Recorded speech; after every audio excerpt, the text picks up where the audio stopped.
கேள்வி பார்வையாளருக்கு வணக்கம். இந்த நேர்காணலில் நாம் சந்திக்க இருக்கும் சிறப்பு விருந்தினர் உச்சநீதிமன்ற வழக்கறிஞர் கேஸ்டோ சார். வணக்கம். வணக்கம். வணக்கம். பரபரப்பான அரசியலுக்கு மத்தியில தாவேகாவுடைய பொதுக்குழு கூடியிருக்கிறது. பொதுக்குழுல கட்சியினுடைய முன்னணி நிர்வாகிகள்லாம் பல கருத்துக்கள்லாம் சொல்லியிருக்காங்க. கூடுதலா பார்த்தோம்னா அக்கட்சி தலைவராக கூடிய விஜய் அவர்கள் முதல்வர் வேட்பாளரே நான் தான் மாதிரியான ஒரு கருத்தை வச்சிருக்காங்க. தாவேகா தனிச்சுதான் போட்டின்னு ஒரு கருத்தை சொல்லியிருக்காங்க. எப்படி பாக்குறீங்க தோழர்? இப்ப எப்படி சொல்றதுன்னா தோழர், இப்ப நம்ம எச்சியக்காரி துப்புறோம்ல, இப்ப மேல இப்படி நீங்க பார்த்து துப்புனா உங்க மேலே விழும். அது மாதிரிதான் தன்னைத்தானே முதல்வர்னு சொல்லிக்கிறது. தன்னைத்தானே முதல்வர்னு சொல்றது எச்சியக்காரி மேல துப்பி உங்க மூஞ்சிலே விழுகிற மாதிரிதான். அடுத்து நீங்க யார் நீங்க என்ன சொல்றீங்க, பொதுக்குழுன்னு எப்படி சொல்லலாம்? நீங்க அது பொதுக்குழு கிடையாது, அது 30 நாள் காரியம். 16 நாள் காரியம் புஷி ஆனந்த், ஆதவர்ஜுன்லாம் தலைமறைவா இருந்தாங்க. ஆதவர்ஜுனா நேபாள் பக்கம் போய் இமயமலைக்குள்ள இருந்தாராம் தலைமறைவா. இந்த அமிர்தலிங்கம் இருக்குல்ல, அங்க போய் தலைமறைவா இருந்திருக்கு. புஷி ஆனந்த் புதுச்சேரி பீச் பக்கம் போய் எங்கிட்ட கடலுக்கு எங்க மண்ணுக்குள்ள போய் கடந்திருக்காப்புல. தலைமறைவா இருந்து வெளியே வந்தது 16 நாள் காரியம். பொதுக்குழு 30 நாள் காரியம். இப்ப 30 நாள் காரியத்தை மௌன அஞ்சலியோட கொண்டாடி இருக்காங்க இன்னைக்கு. அது விஜய் எப்படின்னா தோழர், தாவேகா பொறுத்தவரை பாத்தீங்கன்னா அவங்க விட்டா நாளைக்கு அகில இந்திய முதலமைச்சர்னு கூட அவங்க சொல்லுவாங்க. ஏற்கனவே சொன்னாங்க. ஆமா தோழர், சீஃப் மினிஸ்டர் ஆஃப் இந்தியா நான் தெரியுமா உங்களுக்கு? ஆமாமா. அதனால அவங்கள பொறுத்தவரை பார்த்தா புதுசா ஏதாவது ஒண்ணு பேசிட்டு இருப்பாங்க. அது களத்துக்கு எந்த விதத்திலையும் பிரதிபலிக்காது, அது உண்மை ஆகாது. அப்புறம் இன்னொரு விஷயம் பாத்தீங்கன்னா, இன்னைக்கு விஜய் பேசுறாப்புல திமுக தான் நம்ம எதிரி, திமுகவுக்கும் தாவேகாவுக்கும் தான் தேர்தல், சதி பண்ணிட்டாங்க எங்களை, எங்களுக்கு எதிராக அவ்வளவு அவதூறு பரப்பிட்டாங்க. இந்த கரூர்ல 41 உயிர் போனதுக்கு காரணமே விஜய், தாவேகா நிர்வாகிகள், ஆதவர்ஜுனா, புஷி ஆனந்த், ராஜ்மோகன், நிர்மல்குமார், உங்க கட்சி நிர்வாகிகள் அருண்ராஜ், உங்க எல்லாரும் தான் கட்சியில இருக்கவங்க தான் காரணம். புஷி ஆனந்த் நீங்க தான்ப்பா காரணம் 41 பேர் செத்து போனதுக்கு. அந்த குற்ற உணர்ச்சியே இல்லாம இன்னைக்கு உட்கார்ந்துக்கிட்டு திமுக சதி செய்யுது, திமுக தான் காரணம், முதலமைச்சர் மு.க. ஸ்டாலின் எனக்கு எதிராக அது பண்ணிட்டாரு இது பண்ணிட்டாரு, திமுக தான் காரணம், முதலமைச்சர் மு.க. ஸ்டாலின் தான் காரணம்னா இது என்ன பேச்சு? கொஞ்சமார் முதிர்ந்த அரசியல்வாதி மாதிரி விஜய் பேசுறாரா? நீங்களே யோசிச்சு பாருங்க. கொஞ்சமார் விஜய் முதிர்ந்ததெல்லாம் ஆக போறது கிடையாது, முதிர்ச்சியே வராது விஜய்க்கு. விஜய் தக்கூரி தான், தக்கூரி கட்சி தான் தாவேகா, தக்கூரிகள் தலைவர் தான் விஜய். கட்சியில இருக்க 50 பேரும் தக்கூரி தான். பட் நான் என்ன குறைந்தபட்ச அறிவு வேணாமா? நான் என்ன சொல்றேன்னா, கொஞ்சம் கூட குற்ற உணர்ச்சி இருக்கா இல்லையா விஜய்க்கு? வேற மாதிரி நான் கேட்பேன், வேண்டாம் மரியாதையா பேசணும்னு நினைக்கிறேன். இன்னும் கேவலமா நான் கேட்பேன், அவ்வளவு வெறுப்புல இருக்கேன் நான். ஏன்னா தோழர், எப்படி யோசிச்சு பாருங்க தோழர், எல்லாருமே குற்றம் சொல்றாங்க. கட்சி நிர்வாகிகள் முதற்கொண்டு எல்லாருமே இந்த பொதுக்குழுல என்ன பேசுறாங்கன்னா, ஏன்பா நீங்க பாஜக RSS அமித்ஷா மோடியை பத்தியே பேச மாட்டீங்களா? இந்த பார்ப்பன கும்பல் எவ்வளவு சுரண்டது இந்த நாடை, அதை பத்தி பேச மாட்டீங்களா? சங்கி கும்பலை பத்தி பேச மாட்டீங்களா? நாட்டே நாசமாக்கிட்டாங்க அவங்கள பத்தி ஒரு வார்த்தை கண்டனம் பதிவு பண்ண சொல்லுங்க, பண்ண மாட்டாங்க. இன்னொரு விஷயம் பார்த்தா, பீகார் தேர்தல் ஒரு நிலைப்பாடு என்ன சொல்ல மாட்டேன். அகில இந்திய அளவில் தோழர் 2024 தேர்தல் என்பது அரசியலமைப்பு சட்டம் பாதுகாக்கப்படுமா இல்ல அழித்து ஒழிக்கப்படுமான்றதான் அந்த சவால். அந்த கேள்வியில தான் அந்த தேர்தல் நடந்துச்சு. 2024 நாடாளுமன்ற தேர்தல் எல்லா எதிர்கட்சி தலைவர்களும் MP பதவி ஏற்கும் போது கான்ஸ்டியூஷன் அரசியலமைப்பு சட்டத்தை கையில் வச்சுட்டு தான் போய் பதவியே இருந்தான். அந்த தேர்தல் விஜய் என்ன பண்ணிட்டாருன்னா, நான் கட்சி ஆரம்பிச்சிட்டேன், லீவ் விட்டேன்னு போய் படுத்துட்டாப்ல வீட்டுக்குள்ள. யோசிச்சு பாருங்க, ஒரு இந்திய நாட்டுக்கே ஜனநாயகம் பாதுகாக்கப்படுமா, இந்தியா பாதுகாக்கப்படுமா? RSS பாஜக இந்தியாவை அழிக்க போறேன், பாதுகாப்போமா இல்ல இந்தியாவை காவு கொடுப்போமான்றதான் தேர்தல் கொஸ்டின். அரசியலமைப்பு சட்டம் பாதுகாக்கப்படுமா, constitution of India will be protected or not. அப்போ இவர் என்ன பண்ணிட்டாருன்னா, கட்சிக்கு லீவ் விட்டு போய் படுத்துட்டாரு. அப்ப இந்திய மக்களை இவர் எந்த தரத்துல வச்சிருக்காரு பாருங்க, தமிழக மக்கள் எந்த தரத்துல வச்சிருக்காரு பாருங்க. இப்ப விஜய் பொறுத்தவரை பாத்தீங்கன்னா தோழர், விக்கிரவாண்டி மாநாட்டுல ஆளுநர் தேவையில்லாத ஆணின்வாரு, அதே ஆளுநர் இவரே போய் சந்திப்பாரு, சந்திச்சுட்டு எனக்கு ஒய் செக்யூரிட்டி வேணும்னு மனு கொடுப்பாரு. இந்த விஜயை பொறுத்தவரை தோழர், அவர் சொல்றதுக்கு அவரே எதிராக நடப்பார். இரட்டை வேடம். ஆமா தோழர், கொள்கை தலைவர் காமராஜர்னு அண்ணா ஆட்சியை கொடுக்க போறேன்னு. காமராஜர் ஆட்சி, காமராஜர் காங்கிரஸ் இருக்கக்கூடிய பார்ப்பனியத்துடைய பிரதிநிதியா இருந்தார், தமிழ்நாட்டில் ஆட்சியை கொடுத்துட்டு இருந்தார் 10 வருஷம். காமராஜர் நல்ல ஆட்சி கொடுத்தார், மாட்டுக்கிறது கிடையாது. காமராஜர் தனி மனிதர், நல்ல மனிதர், அதுல எங்களுக்கு எனக்கு எந்த உடன்பாடு, எனக்கு எந்த மறுப்பும் கிடையாது, உடன்பாடு இருக்கு எனக்கு. ஆனா காமராஜரை வீழ்த்தி தான் அண்ணாவே ஆட்சிக்கு வந்தாரு. அந்த அறிவு இருக்கா முதல்ல விஜய்க்கெல்லாம்? ஏதாவது ஒரு சம்பந்தமே இல்லை விஜய்க்கெல்லாம். நீங்க காமராஜர் அந்த இவங்க என்ன சொல்றதுன்னா, அவங்க கொள்கை தலைவர்கள் இருக்கிறாங்க பாருங்க, வேலுநாச்சியாரு, இவங்க யாரை பத்தியுமே நீங்க அவர்கிட்ட கேட்டீங்கன்னா அவருக்கு எதுவுமே தெரியாது. அவர் அறிக்கையே பாத்தீங்கன்னா அவர் விடுறது கிடையாது. மயிலாப்பூர் துக்ளக் குருமூர்த்தி ஐயர் மாமா இருக்காரு மயிலாப்பூர்ல, அவர் ஃபேக்ஸ் அனுப்பிச்சு விடுறாரு, டெலிகிராம் எதிரே அனுப்பிச்சு விடுறாரு போல. அதை நீங்க பண்ணையூர் ஆபீஸ்ல உட்காந்துக்கிட்டு போட்டு விட்டுருவாங்க. அந்த விஜயை பொறுத்தவரை அவங்க அரசியலே தெரியாது, அவங்களுக்கு எந்த கொள்கையும் தெரியாது, கோட்பாடும் தெரியாது, அவங்க கொள்கை தலைவர்கள் வாழ்க்கை வரலாறே அவருக்கு தெரியாது. எல்லா ஜாதி தலைவரையும் முடிச்சு வச்சிருப்பாரு. அந்த கொள்கை தலைவரே பாத்தீங்கன்னா வட மாவட்டத்துக்கு இந்த சாதியா அவங்கள ஒரு தலைவர், தென் மாவட்டத்துக்கு இந்த சாதியா அங்க ஒரு தலைவர். இப்படிதான் வந்து அந்த கட்சி பாஜக பண்ற அரசியல். பாஜக தான், பாஜக போட்ட ஸ்கெட்ச் படிதான் RSS ஸ்கெட்ச். மோடி அமித்ஷாவோட கைப்பாவையா தான் விஜய் செயல்படுறாரு. ஓகே, இப்ப விஜய் வீரம் விவேகம், விஜயோட அந்த ஆற்றல் கெப்பாசிட்டி எல்லாம் பாத்தீங்கன்னா பனையூர் பங்களாக்குள்ளேயே அடங்கிடும், அதை விட்டு வெளியே வராது.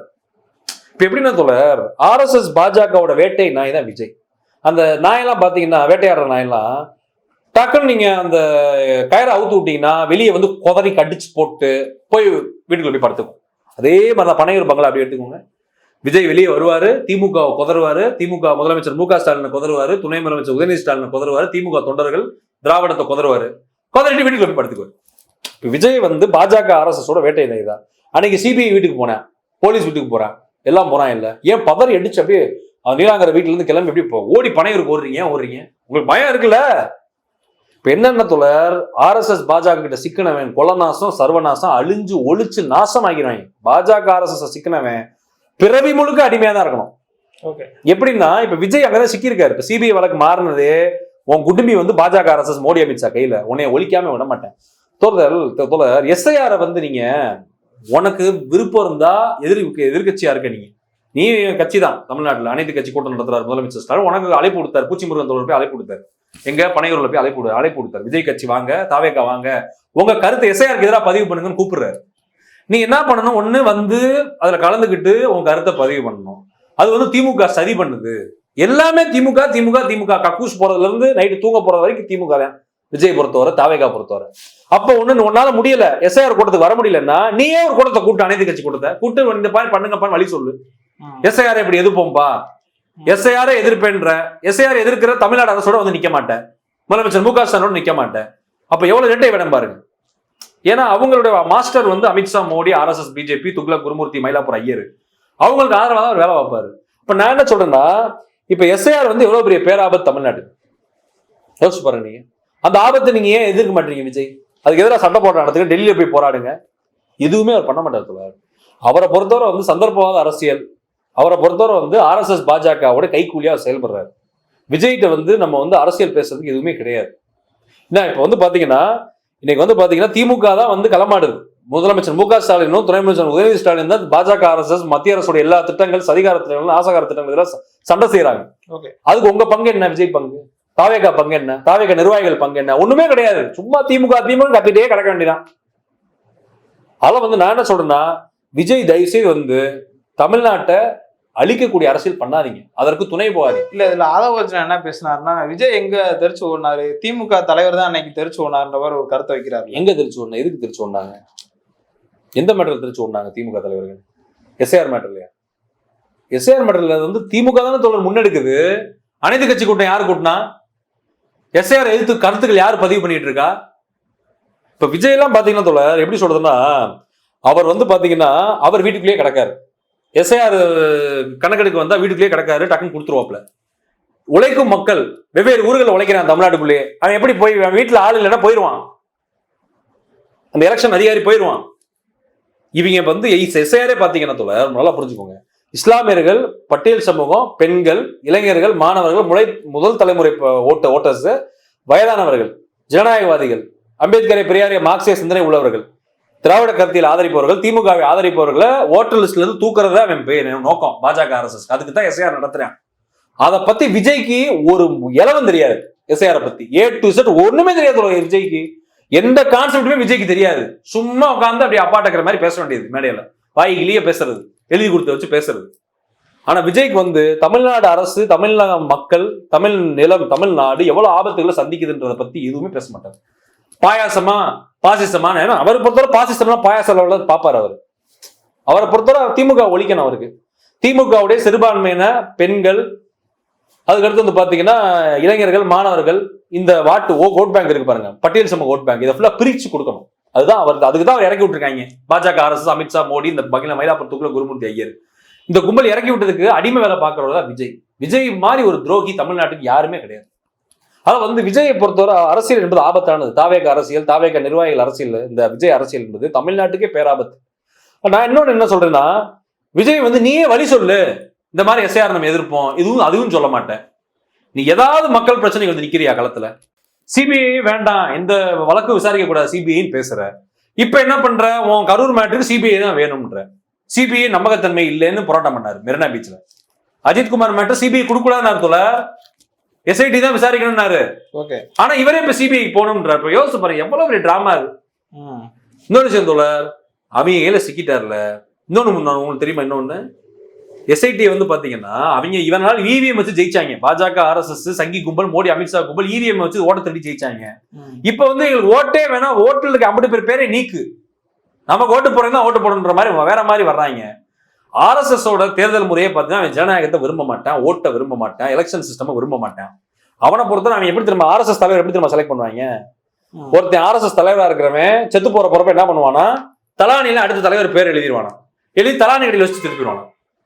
அவன் செத்ததுக்கு அப்புறம் முனத்தை கொண்டு போய் அடக்கம் பண்ணிட்டு தலானி தூக்கி பார்ப்பான், இன்னொரு தலைவன் பேர் இருக்கு. அவங்களோட தேர்தல் முறை இவ்வளவுதான். அதுவும் பார்த்தா சிம்பவன் பிராமின் ஒரு குரூப் இருக்கு மகாராஷ்டிரால. எல்லா பிராமணனும் வர முடியாது ஆர்எஸ்எஸ் தலைவரா. சிம்பவன் பார்ப்பனர்கள் ஒரு கும்பல் இருக்கேன், அவன் தான் வர முடியும் தலைவரா. இதுதான் அவங்க எலெக்ஷன் சிஸ்டம். யோசிச்சு எவ்வளவு காமெடியா இருக்கு பாருங்க. செத்து போறதுக்கு முன்னாடி தலைவன் என்ன பண்ணுவானா, தலானி கடையில் பேர் எழுதி வச்சிருவானா, டப்புன்னு செத்து போயிடுவானா, அந்த பேர் எடுத்து வாசிப்பாங்கன்னா அவன் தான் தலைவன் ஆர்எஸ்எஸ்க்கு. அப்ப நீங்க யோசிச்சு பாருங்க, அப்படிப்பட்டதான் அவன் கொண்டு வர விரும்புறான் இந்தியால. மோடி ஒரே தலைவர், ஒரே நாடு, ஒரே மக்கள்னு. அப்ப ஒரே பார்ப்பன மக்கள், பார்ப்பன தேசம், இந்து தேசம், பார்ப்பன தேசம், இந்து ராஷ்டிரா, அகண்ட பாரத்ன்றேன்.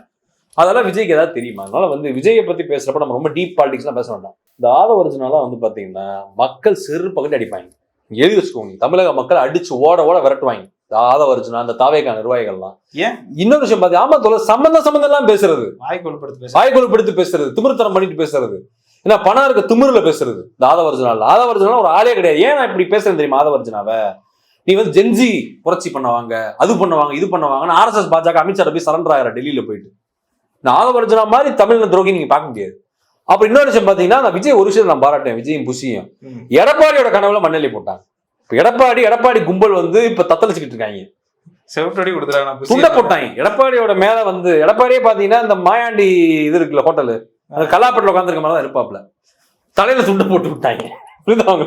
முக்காடு போட்டாங்க, முடிச்சுட்டாங்க எடப்பாடி கனவை. அது நான் உண்மையிலே விஜயை பாராட்டணும். விஜயும் புஷி ஆனந்தையும் நான் கழுவி ஊத்துனா கூட, கேவலமா நான் கேட்டா கூட இந்த ஒரு விஷயத்த நான் பாராட்டுவேன். எந்த விஷயத்துனா, எடப்பாடி தலையில துண்டை போட்டு விட்டீங்க. எடப்பாடி கும்பலுடைய கனவுகளை சிதைச்சு தரமட்டமாக்கிட்டார் விஜய். ஏன்னா எடப்பாடிக்கு என்ன கனவுன்னா, விஜயோட அலையன்ஸ் போய் அப்படியே நம்ம ஆட்சியை பிடிச்சலாம் நினைக்கிறாரு. பாஜக வந்து ஆர்எஸ்எஸ், மோடி, அமித்ஷா வாயிலே கவுட்டு அடிப்பான் எடப்பாடி. இந்த மாதிரிலாம் பண்ணாருன்னா புரியுதா அவங்களுக்கு? அது எடப்பாடி கனவு என்பது தம்சமாயி தரமட்டமாயி அழிச்சு போட்டாங்க. அது வந்து விஜய் புஷி ஆனதை நம்ம பாராட்டணும். ஏன்னா விஜய் வந்து பாத்தீங்கன்னா அவரே சீமான், அவர் சீஃப் மினிஸ்டர் ஆஃப் இந்தியான்றவள திங்க் பண்றவரு. எடப்பாடி போய் விஜய் யூஸ் பண்ண விடுவாரா? எடப்பாடிக்கெல்லாம் கொஞ்சம், எடப்பாடிக்கு அறிவு கிடையாதுன்னு நமக்கு தெரியும். ஆனா மூளையை கொண்டு போய் நீங்க கால வச்சிருக்கீங்களே எடப்பாடி, யோசித்து பாருங்க. சீஃப் மினிஸ்டர் ஆஃப் இந்தியா லெவலில் திங்க் பண்றவன் சீஃப் மினிஸ்டர் ஆஃப் தமிழ்நாடு விட்டு கொடுப்பானா? அதெல்லாம் வந்து எடப்பாடி கனவு தயாரிக்கப்பட்டது. அதிமுக கும்பல் பீதியில் உட்காந்துருக்காங்க. அது நமக்கு சந்தோஷமா இருக்கு. ஓகே சார், நன்றி சார். நன்றி சார்.